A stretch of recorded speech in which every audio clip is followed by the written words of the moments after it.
যোগমাধ্যম ফেসবুকে ভাইরাল এক ভিডিওতে আওয়ামী লীগের সাধারণ সম্পাদক এবং সাবেক সড়ক পরিবহন ও সেতুমন্ত্রী ওবায়দুল কাদের মারা গেছেন বলে দাবি করা হয়েছে। টিকটকে প্রচারিত ওবায়দুল কাদের মারা গেছে শীর্ষক ভিডিওতে দাবি করা হয়েছে, বঙ্গবন্ধু শেখ মুজিবুর রহমান মেডিকেল বিশ্ববিদ্যালয়ে ভর্তির পর মারা গেছেন তিনি। ওই ভিডিওটি প্রায় ৮ লাখ বার দেখা হয়েছে। তবে বিষয়টি সত্য নয় বলে এক প্রতিবেদনে জানিয়েছে বাংলাদেশের তথ্য যাচাইকারী প্রতিষ্ঠান ফ্যাক্ট চেক রিউমার স্ক্যানার।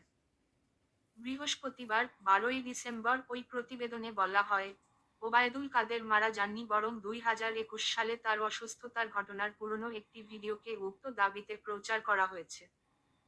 এ বিষয়ে অনুসন্ধানে দেশের বা দেশের বাইরের কোনো সংবাদমাধ্যম কিংবা সংশ্লিষ্ট নির্ভরযোগ্য কোনো সূত্রে ওবায়দুল কাদেরের মৃত্যুর বিষয়ে কোনো তথ্য পাওয়া যায়নি। আলোচিত দাবিটি যাচাইয়ে ২০২১